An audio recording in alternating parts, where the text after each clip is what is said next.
سارے لوگ کشمکش میں ہوا کرتے، ابو بکر صدیق سب سے پہلے سر جھکایا کرتے تھے۔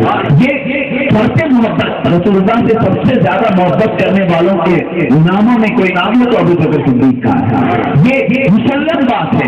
دیکھو آپ نے اللہ کے نبی صلی اللہ تعالیٰ علیہ وسلم نے ایک مرتبہ ابو بکر صدیق سے اتنا ہی تو کہا تھا، اے ابو بکر لوگوں کو میں جو لیٹر بھیجتے ہیں، رسول اللہ صلی اللہ علیہ وسلم بادشاہوں کو جو خط لکھا کرتے تھے اور بادشاہوں کو خط لکھنے کے بعد نیچے مہر لگائی جاتی تھی، اپنی مہر بنانے کے لیے ابو بکر صدیق سے کہا کہ جاؤ مہر میں لا الہ الا اللہ لکھا کر کے لاؤ۔ اتنا کہا تھا، ابو بکر صدیق گئے اور نقش کندہ کرانے والے کے پاس جا کر کے کہا لا الہ الا اللہ لکھنے کا حکم ہوا ہے رسول اللہ کا، لیکن میرا دل گوارا نہیں کرتا اس میں محمد رسول اللہ بھی لکھ دو۔ صرف اتنا نہیں، محمد الرسول اللہ بھی لکھ دو۔ اس انگشت مبارکہ کے بارے میں کہا گیا وہ گم ہو گئی یا بہل آرزو کی۔ روایت یہ ہے کہ ابو بکر صدیق اپنی پسند سے، اپنی خواہش سے اور اپنی طبیعت سے محمد رسول اللہ لکھا کر کے آئے۔ سرکار دو عالم صلی اللہ تعالیٰ علیہ وسلم نے دیکھا اس انگشت مبارکہ، اس مہر پر حضور نے تو صرف لا الہ الا اللہ کہا تھا لکھانے کے لیے، لیکن دیکھتے تو اس میں 3 لوگوں کے نام ہیں۔ اوپر تحریر ہے لا الہ الا اللہ، نیچے ہے محمد رسول اللہ، اس کے نیچے ہے ابو بکر عتیق اللہ۔ حضور صلی اللہ تعالیٰ علیہ وسلم نے پوچھا ابو بکر یہ اتنا سارا کہاں سے، یہ ساری چیزیں تم نے کیوں لکھائی؟ حضرت ابو بکر نے کہا یا رسول اللہ میں نے تو صرف لا الہ الا اللہ کے ساتھ محمد جدا نہ ہو اس لیے میں نے لکھا دیا تھا، لیکن نیچے کا میں نے اپنا نام نہیں لکھایا۔ جبرائیل امین نازل ہو کر کے سلام پیش کرتے ہیں، آقا سے ارشاد فرماتے ہیں اے اللہ کے نبی جب ابو بکر نے آپ کے نام کو خدا کے نام سے جدا کرنا برداشت نہ کیا تو مولا تعالیٰ نے فرشتوں کو حکم دیا کہ ابو بکر کا نام بھی محمد سے جدا نہ کیا جائے، تحریر کر دیا گیا۔ یہ سیدنا ابو بکر صدیق کی شان میں۔ اور دوسری ایسی ہی روایت ہے کہ رسول اللہ صلی اللہ علیہ وسلم نے ایک مرتبہ جب اعلان کیا کہ صدقہ کرو خیرات کرو، ابو بکر صدیق نے سارا مال خیرات کر دیا۔ ام المؤمنین عائشہ صدیقہ فرماتی ہیں ہم نے اپنے باپ کو دیکھا پہننے کے کپڑے بھی قربان کر دیے، بیچ دیے سب رسول اللہ کے قدموں میں، اور ایسا جبہ پہن کر کے آئے کہ بدن کے کانٹے لگے ہوئے تھے، بدن نہیں تھے، کانٹے لگا کر کے آئے تھے۔ رسول اللہ صلی اللہ علیہ وسلم کے سامنے بیٹھے ہوئے تھے، اسی اثنا میں جبرائیل امین نازل ہوئے، رسول اللہ نے دیکھا جبرائیل بھی ویسا ہی جبہ پہنے ہوئے، سبحان اللہ، جبرائیل بھی ویسا ہی جبہ پہنے ہیں جیسا ابو بکر صدیق پہنے ہیں۔ جبرائیل سے پوچھا اللہ کے نبی نے جبرائیل یہ کیا بات ہے؟ جبرائیل امین نے کہا آج اللہ نے اپنے سارے فرشتوں کو حکم دیا ہے کہ ابو بکر نے اپنا سارا مال محمد کی ایک بات پر قربان کیا ہے اور اپنے جسم پر جو کپڑا پہنا ہے سارے فرشتے بھی وہی کپڑا پہنتے ہیں، سبحان اللہ۔ یہ سیدنا ابو بکر صدیق کی شان میں دو چند چیزیں جو میں نے آپ کے گوشت گزار کی، اب آئیں ان کی سیرت کے دو گوشت جو ہمیں ہلا دیتے ہیں، جو کبھی ہمارے دلوں میں ایک عجیب سی کپکپی تاری کرتے ہیں۔ حقیقت میں بادشاہ کا مطلب کیا ہوتا ہے؟ لوگوں کی ذمہ داری سنبھالنا کوئی معمولی بات نہیں ہے، لوگوں کی اوپر حکومت کرنا، خلافت حاصل کر لینا معمولی بات نہیں ہے۔ آج ہر کوئی منصب عہدے کے پیچھے پڑا ہوا بڑا۔ سیدنا ابو بکر صدیق کے اعمال تو دیکھو، اللہ اکبر۔ سیدنا ابو بکر صدیق رضی اللہ تعالیٰ عنہ جب خلیفہ ہو گئے سب سے پہلے آپ کو بیت المال سے وظیفہ مقرر کر دیا گیا، اس لیے کیا یہ خلیفہ ہیں، مسلمانوں کے کام و کاج میں مصروف رہیں گے اور ان کو تجارت کرنے میں وقت نہیں مل پائے گا، اس لیے بیت المال سے ان کو ماہانہ کچھ وظیفہ مقرر کیا گیا۔ کون سا وظیفہ تھا؟ مہینے میں آدھی بکری کا گوشت، چند روٹیاں، تھوڑے سے سکے، یہ ان کا وظیفہ تھا۔ ایک خلیفہ کا کئی دن گزر گئے، ابو بکر صدیق رضی اللہ تعالیٰ دن بھر خلافت کے کاموں میں مصروف رہتے، رات میں تھک کر کے آتے تھے۔ ایک دن زوجہ محترمہ نے کیا کہا ابو بکر صدیق سے، اے میرے بھتیجے حیا، خلافت کے کاموں سے آپ کے سر میں خشکی آ گئی ہے، اتنے دنوں سے آپ نے کبھی کوئی تر غذا نہیں کھائی، اچھی غذا نہیں کھا پائے، سوکھی روٹی کھاتے ہیں اور چلے جاتے ہیں۔ ابو بکر صدیق نے پوچھا کیا چاہتی ہوں؟ کہا کبھی تو کوئی نرم غذا کھا لے، کوئی میٹھی چیز کھا لے۔ پوچھا کیا کھاؤ؟ زوجہ محترمہ نے کہا کہ تھوڑا سا شہد کھا لے، روٹی کے ساتھ تھوڑا شہد کھا لے۔ ابو بکر نے کہا اے میری شریک حیات میرے پاس اتنے پیسے نہیں ہیں کہ شہد خرید سکوں، شہد خریدنے کے برابر پیسے نہیں ہیں۔ حضرت محترمہ نے کہا آپ نہ گھبرائیں، میں نے کچھ پیسے جمع کر کے رکھے ہیں، میں آپ کو دیتی ہوں، آپ شہد خرید کر کے لائیں۔ ایک چھوٹی سی پوٹلی اور پھر عموماً تھوڑے تھوڑے سے جمع کر کے جو بچایا کرتی ہیں، ابو بکر صدیق کے پاس درجہ محترمہ لا کر کے پیش کرتی ہیں، یہ لے لیجیے، اس سے شہد خرید کر کے لائیے۔ سیدنا ابو بکر صدیق رضی اللہ تعالیٰ عنہ اس پوٹلی کو لے کر کے پوچھتے ہیں یہ تم نے کہاں سے جمع کیا، یہ پیسے کہاں سے آئے؟ وہ کہتی ہے یہ روزانہ بیت المال سے آپ کو وظیفہ ملتا ہے، 5 درہم ملا کرتے تھے، اس میں سے گھر کے سامان خرید کر کے تھوڑے میں بچا لیا کرتی تھی، آدھا درہم بچا لیا کرتی تھی، وہ میں نے جمع کر کے آج ایک پوٹلی بنا لی ہے، ایک پوٹلی جمع ہو گئی ہے، آج ہی کے لیے آپ کو کوئی پر غذا کھلا دو اس لیے جمع کر لیا تھا۔ اللہ اکبر، ایک وقت کے خلیفہ کی ذمہ داری غور سے سما کرو اور دنیا میں کوئی ایسے انسان پیش کر کے بتاؤ ابو بکر صدیق نے کیا کہا، اس پوٹلی کو لیا، اس پوٹلی کو لیا، بیت المال میں واپس جاتے ہیں اور کہتے ہیں آج سے میرا روزانہ کا وظیفہ 5 درہم نہیں 4.5 درہم کر دیا جائے، اس لیے کہ یہ میری ضرورت سے زیادہ آیا کرتا تھا، ضرورت سے زیادہ آیا کرتا ہے کوئی بولنے سے جہاں تو تھوڑا سا ادھر ادھر سے ملتا ہے جمع کر کے کھا دیا جائے۔ ارے آج تو مسلمان اداروں میں بیٹھنے والوں کو بھی خوف نہیں ہے، یا مسلمانوں کی ذمہ داریاں سنبھالنے والوں کو بھی خوف نہیں ہے۔ اللہ کی بارگاہ میں کیا جواب دے گے؟ رسول اعظم صلی اللہ علیہ وسلم نے ارشاد فرمایا جس نے کسی کا مال ناحق کھایا ہے اس کے پیٹ کو صرف جہنم کی آگ سے دہکایا جائے گا۔ ایسے لوگوں کو خوف نہیں ہوتا کہ لوگوں کا مال لوٹ کر کے کھا جاتے۔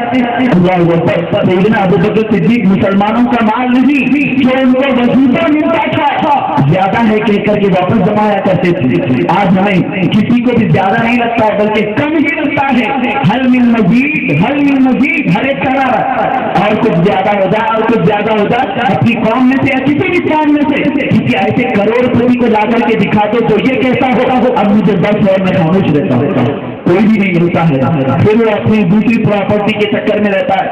یہ قناعت رسول اللہ کے صحابہ کے اندر سے سیکھنے میں ملتی ہے، قناعت جتنا مل جائے گا سب صبر کرنا یہ اللہ کے چنندہ بندوں کو ہی ملتی، ورنہ جو بھی بندہ حرص کرتا ہے لالچ کرتا ہے مولا اسے مال تو دیتا رہتا ہے، لیکن رسول اللہ صلی اللہ علیہ وسلم نے ارشاد فرمایا اثنان لا یشبعان طالب العلم و طالب الدنیا، دو لوگ ایسے ہیں جن کا پیٹ مرنے تک کبھی نہیں بھر سکتا، ایک علم حاصل کرنے والا، دوسرا دنیا حاصل کرنے والا، دولت حاصل کرنے والا اس کا پیٹ کبھی نہیں دے سکتا یہاں تک کہ قبر کی مٹی اس پر پڑ جائے۔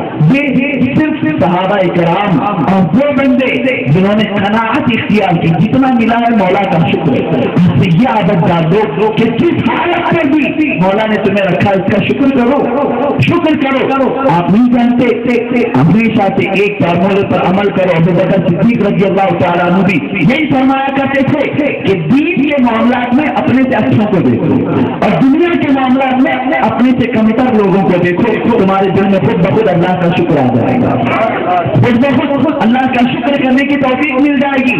بیچ میں ایک بات آئی میں عرض کروں، سیدنا شیخ سعدی رحمۃ اللہ تعالیٰ علیہ نے فارسی کی حکایت میں اپنا ایک واقعہ لکھا، کہتے ہیں میں دمشق کی جامع مسجد میں گیا، میری چپل چوری ہو گئی۔ اکثر مسجدوں میں پہلے سے ہوا کرتا ہے چپل چلی گئی، 2 دن 3 دن ایسے ہی گھوم رہا تھا، نوکیلے پتھر چکتے تھے، کانٹے چکتے تھے، بڑی پریشانی ہوئی، مسجد میں جا کر کے رونے لگا، اے اللہ شادی کی یہ حالت ہو گئی کہ اب چپل خریدنے کے بھی پیسے نہیں رہ گئے، میں اتنا غریب ہو گیا، رو رہے تھے اور اس کے بعد رو رو کر کے واپس آئے۔ مسجد سے جیسے باہر نکلے دروازے پر دیکھا ایک بھکاری بیٹھا ہوا ہے جس کے دونوں پیر بیٹھے ہوئے ہیں، جیسے دیکھا واپس پلٹ کر کے مسجد میں گئے، خدا ادا کیا اور کہا مولا میری بیٹی تو چپل گئی ہے، تیرا شکر ہے تو نے مجھے قدم عطا فرمائے، تو نے پیر عطا کیے ہیں۔ اس طرح مسلمان اپنے سے کمتر لوگوں کو دیکھ کر کے دنیا کی زندگی میں آپ صبر اور شکر کر سکتے ہیں، بجائے سیدنا ابو بکر صدیق رضی اللہ تعالیٰ عنہ کے جو اخبار جو آج ہمیں معاشرے میں ضرورت ہے، میں نے ان کی فضیلت تمہیں سنائی، اب ان کی زندگی کی جو ضروریات ہیں وہ چند چیزیں سن لو۔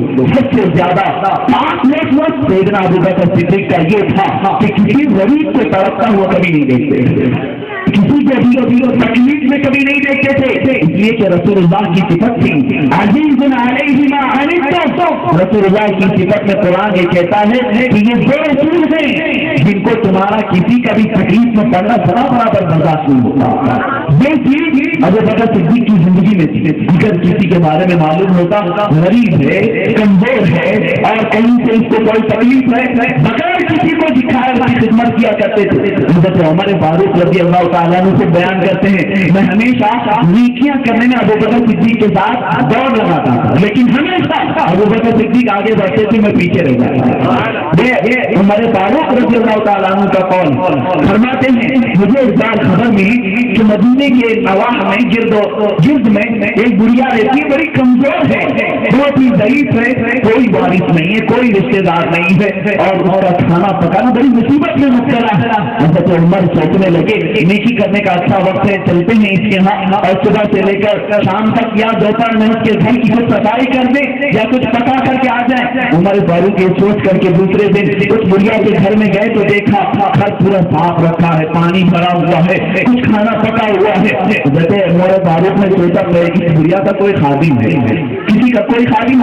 بڑھیا سے پوچھا کون کرتا ہے؟ بڑھیا نے کہا کوئی نہیں، معلوم نہیں۔ دوسرے دن گئے، دوسرے دن بھی دیکھا سب صاف ستھرا اور ساری چیزیں پکائی ہوئی موجود ہے۔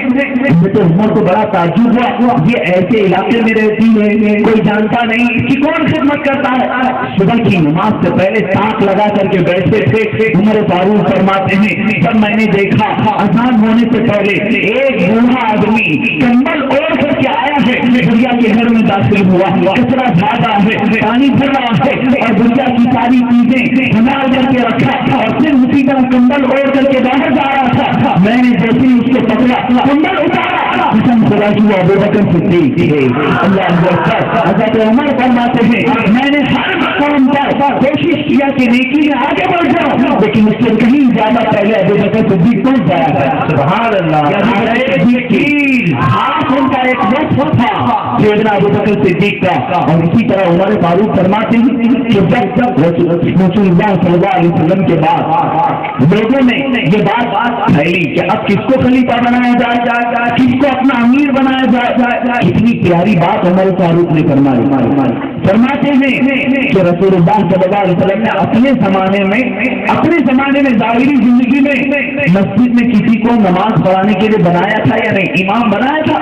لوگوں نے کہا ہاں 17 مرتبہ ابو بکر صدیق نے رسول اللہ کی موجودگی میں نماز پڑھایا۔ عمر فاروق نے فرمایا رسول اللہ نے جس کو دین کے لیے چن لیا کیا ہم اس کو دنیا کے لیے نہیں چن لیں گے؟ ابو بکر صدیق کو ایسے چنا گیا۔ پھر جب سیدنا ابو بکر صدیق کی خلافت کا زمانہ 2 سال 7 مہینے یا کم و بیش گزر گیا، سیدنا عمر فاروق تخت خلافت پر فائز ہوئے، لوگوں کی اتفاق رائے سے آج خلیفہ بنے۔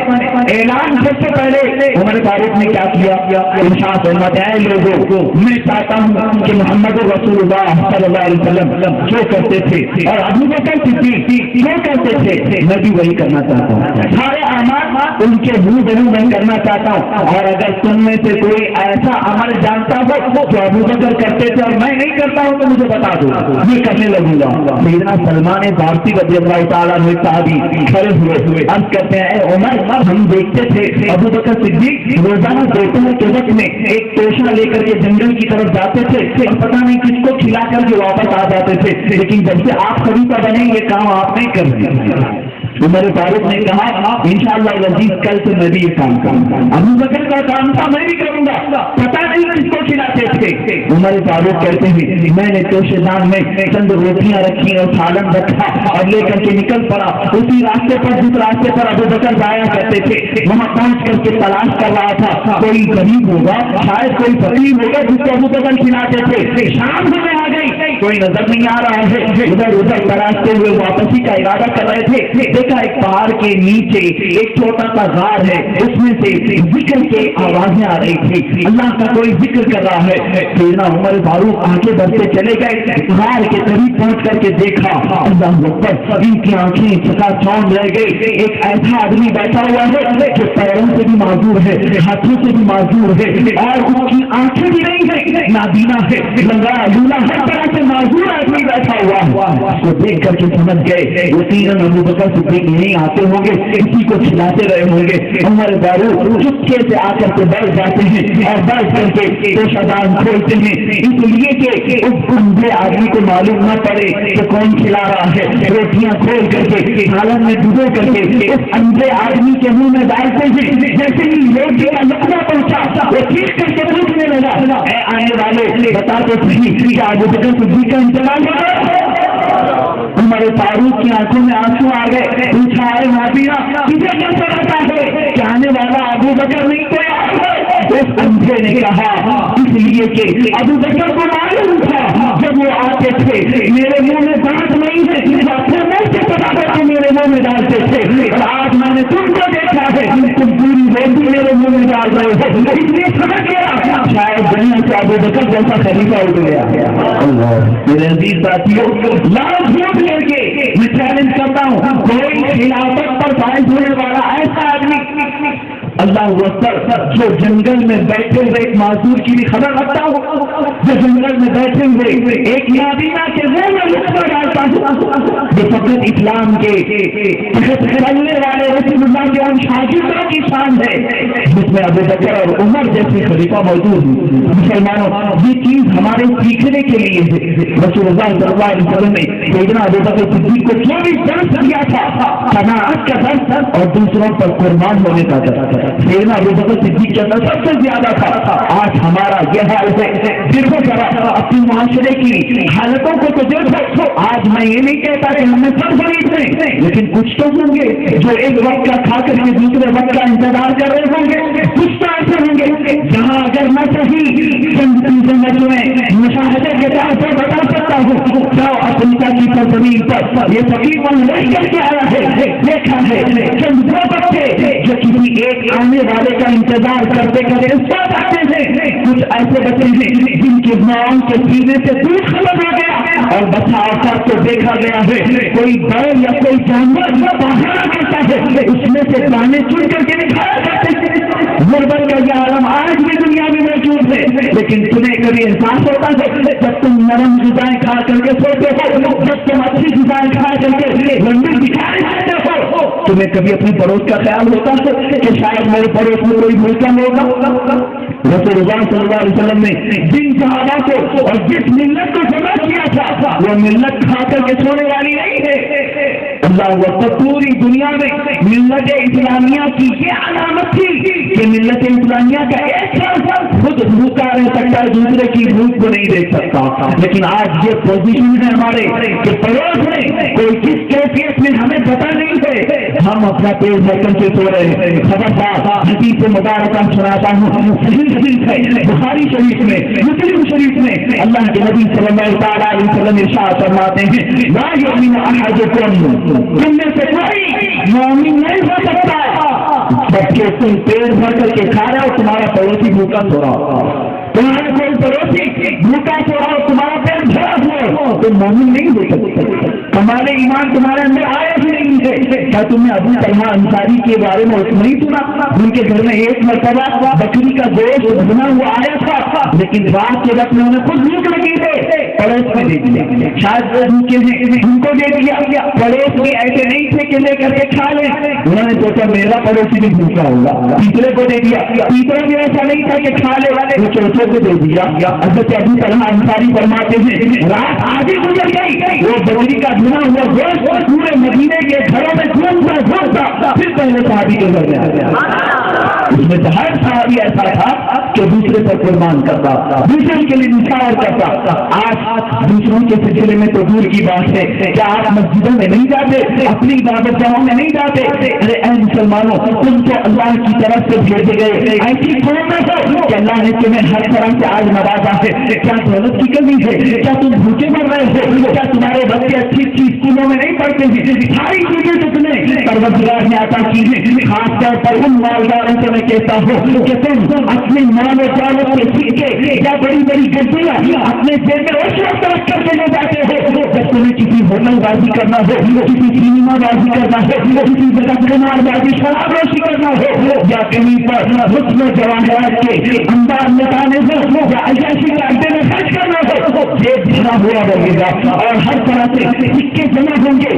لیکن جب تم میں سے کوئی مسجد میں آتا ہے تو اپنے پورے نوٹیں خالی کر کے آتے ہیں, اپنے پورے پیسے گھر میں جمع کر کے آتے ہیں, اس لیے کہ مسجد کی جھولی کہیں گھوم رہی ہو تو پیسے نکالنا نہ پڑے. اللہ اکبر, لعنت ہے ایسی ذات جو تم اللہ کے لیے نہیں دیتے تھے اور دنیا کے لیے لٹاتے تھے, اور پھر بے روزگاری اور بے برکتی اللہ کی نافرمانی کی شکایت کرتے ہیں. معاذ اللہ رب العالمین اس قوم کا کبھی بھلا نہیں ہو سکتا جو ایک پیشاب کرنے والے کو 5 روپیے دے سکتی ہے لیکن ایک مسجد کو 1 روپیے نہیں دے سکتے. معاذ اللہ رب العالمین تم ملت اسلامیہ کی ہو کہ آج بھی دنیا قصیدے پڑھتی ہے تمہاری, آج بھی دنیا انگریز فقیروں کی ان کے رائٹرز کی کتابیں پڑھو, آج بھی وہ اس بات کی شہادت دیتے ہیں کہ اسلام ہی ایسا مذہب ہے جس نے پوری دنیا کے غریبوں کو سر اٹھا کر کے جینا دکھایا ہے. تمہیں نہیں مانا عمر فاروق کا زمانہ کتنا زمانہ تھا؟ رسول اللہ صلی اللہ علیہ وسلم کے زمانے کے بعد صرف 2.5 سال کے بعد حضرت عمر آئے, 2.5 سال ابو بکر صدیق تھے, اس کے بعد عمر فاروق. لیکن ذرا مشاہدہ تو کرے رسول اللہ کا زمانہ کیسا تھا. ایک صحابی ہے رسول اللہ کے پیچھے نماز پڑھتے تھے, دعا میں نہیں شامل ہوتے تھے, بھاگ جاتے تھے, جلدی چلے جاتے تھے. صحابہ نے شکایت کیا رسول اللہ سے, اے اللہ کی نبی ایسا کیوں کرتے ہیں, آپ کی دعا تک نہیں پڑھتے, نماز پڑھ کے فوراً چلے جاتے. ایک دن رسول اللہ نے انہیں پکڑ کر کے پوچھا ایسا کیوں کرتے ہیں؟ وہ صحابی کیا بیان کرتے ہیں, شاہ فرماتے ہیں اے اللہ کے نبی ہمارے پاس میں اور میری بیوی 2 ہی گھر میں ہیں اور ہم دونوں کے پاس 3 کپڑے ہیں. وہ کپڑے پہن کے میں آپ کی نماز پڑھنے آتا ہوں اور پھر گھر جا کر کے ایک کپڑا اتار کر کے اپنی عورت کی پھٹا پوشی کرتا ہوں تاکہ وہ بھی وقت پر نماز ادا کر لے. غربت کا یہ عالم تھا. چند صحابہ وہ تھے کہ دن بھر کھجور کی سوکھی گھٹلیاں اپنے منہ میں رکھتے تھے. حضرت ابو ہریرہ بیان کرتے ہیں 2 دن گزر جاتے تھے کبھی ہمیں ایک کھجور ملتی اور اگر وہ بھی نہ ملے تو کنکریوں کو صاف کر کے منہ میں رکھتے تھے تاکہ بھوک کا احساس نہ ہو. جو غربت کا عالم تھا رسول اللہ کے زمانے میں آقا کریم صلی اللہ تعالیٰ علیہ وسلم خود ارشاد فرماتے ہیں حضرت ابو ہریرہ جو وہ صحابی ہیں جنہوں نے آج ہمارے اسلام کے لیے آدھی شریعت حضرت ابو ہریرہ سے روایت کی ہوئی حدیثوں سے. حضرت ابو ہریرہ رسول اللہ کے خاص شاگرد ہیں. فرماتے ہیں ایک مرتبہ اتنی بھوک لگی وہ صحابی ہیں کہ رسول اللہ کے اصحاب صفہ میں آتے ہیں. اصحاب صفہ وہ فقیر صحابہ جو گھر بار چھوڑ کر کے رسول اللہ کے در پر چلتے تھے. جو بھی رسول اللہ کے یہاں آتا تھا حضور ان سے بات دیا کرتے تھے. اصحاب صفہ حضرت ابو ہریرہ انہی میں سے ایک صحابی ہیں. فرماتے ہیں 3 دن گزر رہے تھے, بھوک برداشت نہ ہو پائی, شکایت کرنے کے لیے باہر نکلا تو دیکھا رسول اللہ صلی اللہ علیہ وسلم اپنے گھر سے نکل رہے تھے. ہاتھ میں نے چوما, اس کے بعد کہا اے اللہ کے نبی 3 دن کا عرصہ ہونے کو آ گیا ہے اور بھوک شدت کی لگی ہوئی ہے. حضرت ابو ہریرہ فرماتے ہیں رسول اللہ نے میری بات پسند کر کے اپنے دامن مبارک اٹھایا. میں نے دیکھا رسول اللہ کے پیٹ پر 2 بڑے پتھر بندے ہوئے ہیں. میں نے پوچھا اللہ کے نبی یہ کس لیے بندے ہوئے ہیں؟ اللہ کے نبی فرماتے ہیں میرے گھر میں بھی 3 دن سے کوئی چولہا نہیں جلا ہے, میں نے اس لیے باندھ کر کے رکھا ہے تاکہ بھوک سے پریشان نہ کر. حضور اکرم صلی اللہ علیہ وسلم کے زمانے میں اب اور تھوڑا سا آگے بڑھ کر کے دیکھو, اور تھوڑا آگے ابو بکر صدیق کا زمانہ گزر گیا, عمر فاروق کا زمانہ آیا. صرف 2.5 سال کی بات, ذرا ذہن میں رکھنا اس بات کو. 2.5 سال کا زمانہ گزرا. حضرت عمر فاروق کی خلافت کے زمانے میں ایسا معاملہ ہو گیا تھا کہ پورے مدینے کے صحابہ بیان کرتے ہیں سب کے سب مالک کے نصاب تھے اور اپنی زکات لے کر کے دنیا میں چلاتے پھرتے تھے. ہے کوئی ہماری زکات قبول کرنے والا؟ ہے کوئی ہماری زکات لینے والا؟ پورے مدینے میں زکات لینے والا کوئی نہیں تھا, صرف زکات دینے والے. 2.5 سال کے اندر اتنا بڑا انقلاب کیسے آیا, اتنی بڑی تبدیلی کیسے آئی؟ یہی تو بات میں کر رہا ہوں. اس زمانے میں وہ سیٹ نہیں تھے, وہ مالدار نہیں تھے جو اپنے گھر کا کھا کر کے سو جاتے تھے, وہ دوسروں کی فکر نہیں کرتے تھے, بلکہ ان میں ایسے صحابہ تھے جو پکڑ کر کے غریبوں کو عطا کیا کرتے تھے. اسی وجہ سے تو اسلام نے صرف 2.5 سال کے اندر پوری غریبی کو ختم کیا. آج ہم بولنے کے لیے بہت ساری چیزیں بیان کرتے ہیں, لیکن قسم خدا کی آج ہماری قوم میں انصاف, قربانی, دوسروں کے لیے سوچنا پیدا ہو جائے. آج تمہاری مسجدوں کے پاس کوئی بھی نقاب والی ہماری بہن یا ماں بھی نہیں آتی. آج ہمیں شرم نہیں آتی کہ جن مسجدوں میں ہم عبادت کے لیے جاتے ہیں ہمارے پاس بہت ساری چیزیں ہیں, لیکن مسجدوں کے باہر نکلتے ساتھ ہی کوئی بوڑھا ہے, کوئی جوان عورت ہے یا کوئی بوڑھی عورت ہے, نقاب پہن کر کے تو وہ مانتی ہے کہ ہمیں یہ احساس نہیں ہوتا.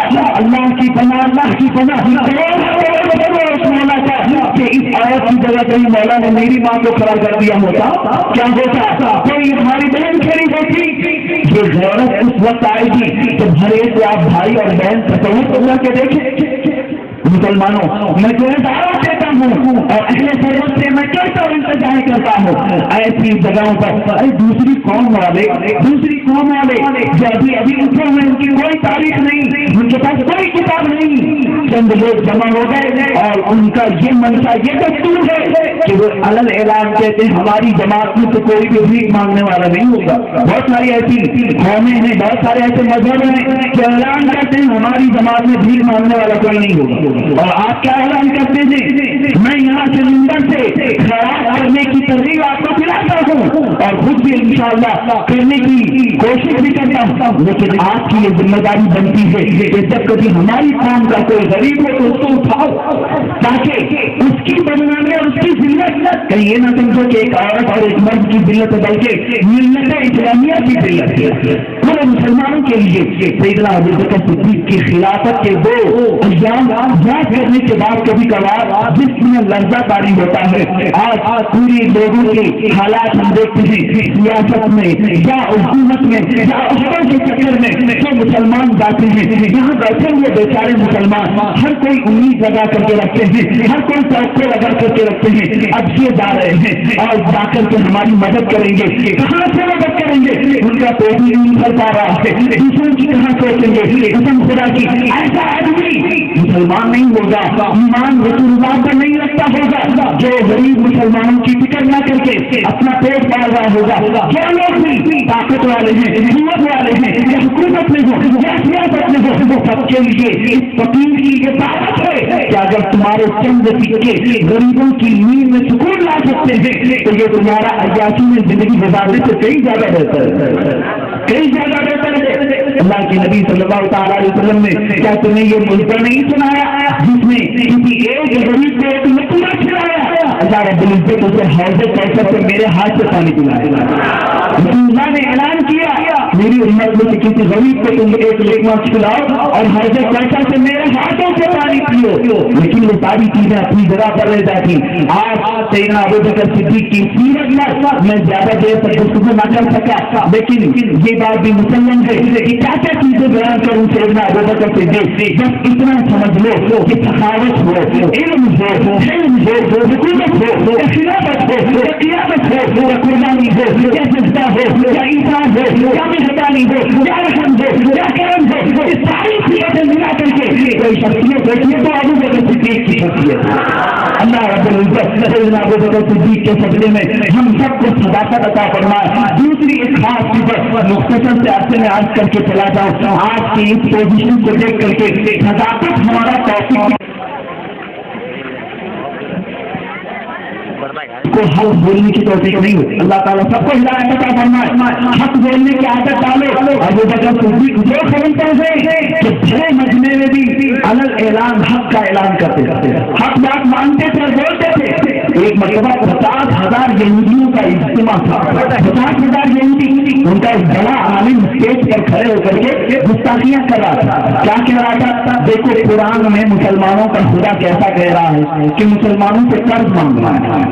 اللہ نے قرآن میں کہا من ذا الذی یقرض اللہ قرضا حسنا, کون ہے جو اللہ کو قرض حسن دے گا اور اللہ اس کو بدلے میں جنت دے گا. قرض حسن سے مراد پیسوں کا قرض نہیں, نیکیوں کا قرض ہے. لیکن وہ گھامر یہودی گستاخی یوں کر رہا تھا مسلمانوں کا خدا فقیر ہے اور مسلمان امیر ہے، ان کا خدا ان کو خود قرض مانگ رہا ہے۔ ابو بکر صدیق اس اجتماع میں دور کھڑے تھے، برداشت نہ ہو سکا، چلے گئے منبر پر، اسٹیج پر چڑھ گئے اور اس کا دامن پکڑا تو زور زور تماشے مارے۔ کسی کی ہمت ہے یہ؟ بڑے مجمع میں لوگ ٹوٹ پڑے، لیکن اس یہودی عالم نے بچا لیا اور کہا اس کا فیصلہ یہاں نہیں کیا جائے گا، ان کے رسول محمد کے پاس کیا جائے گا۔ پکڑ کر کے لے گئے۔ دیکھو شان ابو بکر صدیق، ابو بکر صدیق کو پکڑ کر کے لایا اور کہنے لگا اے محمد تم نے کیسے شاگرد پالے ہیں، دیکھو ہمارے بڑے عالم کی اس نے گستاخی کی۔ رسول اللہ نے پوچھا کیا کیا؟ کہا ابو بکر نے ایک سچی بات پر تماشا لگا دیا۔ کیا سچی بات ہے؟ کہا ہمارے عالم نے یہ کہا کہ مسلمانوں کا خدا بہت امیر ہے، بہت غنی ہے اور سارے مسلمان فقیر ہیں۔ اس بات کو سن نہ سکا اور مار دیا، بات کو بدل دیا، جھوٹ بول رہا ہے۔ خود کہہ رہا تھا مسلمانوں کا خدا فقیر ہے اور سب امیر ہیں، یہاں رسول اللہ کے بات آ کر کے بات بدل دی۔ کہا میں کہہ رہا تھا کہ اللہ بہت غنی ہے، ہم سب فقیر ہیں، لیکن ابو بکر صدیق سچی بات کو نہ مان کر کے مار دیا۔ رسول اللہ صلی اللہ علیہ وسلم نے پہلے تو مسکرا دیا اور کہا وہ بات کو قبول کرنے کے لائق نہیں ہے کہ ابو بکر جیسا آدمی سچی بات کو نہ مانے تو پھر کون مانے گا؟ صداقت ابو بکر کے اندر نہ ہو تو اور کس کے اندر ہے؟ رسول اللہ نے پھر بھی اتمام عزت کرتے ہوئے پوچھا ہے ابو بکر کیا یہ صحیح کہہ رہا ہے؟ ابو بکر نے کہا نہیں یہ جھوٹ کہہ رہا ہے، لیکن اس عالم کی طرف سے جھوٹی گواہی دینے والے کو 50 لوگ تھے، سب کہہ رہے تھے نہیں ہمارے عالم سچا کہہ رہے ہیں۔ اسی اثنا میں ابو بکر صدیق کو رسول اللہ نے کہا اے ابو بکر کوئی تمہارا بھی گواہ ہے؟ جو تم کہہ رہے تمہارا بھی کوئی گواہ ہے؟ ابو بکر نے کہا میرے پاس کوئی گواہ نہیں ہے، کوئی نہیں تھا۔ حضرت ابو بکر صدیق شاید تھوڑی دیر کے لیے اپنی بے بسی کو محسوس کر رہے ہوں گے، لیکن اللہ رب الجلال کو یہ کر سوارا ہوگا کہ ابو بکر کے خلاف کوئی جھوٹی گواہی دے۔ آیت کریمہ لے کر کے جبرائیل امین نازل ہوئے اور عرض کرنے لگے لقد سمع اللہ قول الذین قالوا ان اللہ فقیر ونحن اغنیاء فنكتب ما قالوا وقتلهم الانبیاء بغیر حق ونقول ذوقوا عذاب الحریق۔ اللہ نے آیت نازل کی، کیا فرماتا ہے اے محبوب اللہ نے ابو بکر صدیق کی بات کو سن لیا ہے، یہ جو کہہ رہا ہے یعنی یہودیوں کے عالم نے یہ کہا تھا کہ مسلمانوں کا خدا فقیر ہے اور یہ سب غنی ہیں۔ حضرت ابو بکر صدیق کی گواہی انسانوں میں سے کوئی نہ دے سکا تو رب الجلال نے ایسی گواہی دی کہ قیامت تک کے ہر پڑھنے والا ابو بکر کی سچائی کی گواہی دے رہا ہے، یہ سچائی کی گواہی دے۔ یہ شان تھی علن اعلان حق بولنے، یہ مرد مجاہد کے اندر عادت آتی ہے کہ یہ کاش ہماری محفل میں آج میں سب کو کہتا ہوں کہتے ہوئے ابو بکر صدیق کی توجہ لگا کر کے اپنے رب سے یہی مانگو مولا ہمیں زندگی میں ہمیشہ سچ بولنے کی توفیق عطا کر دے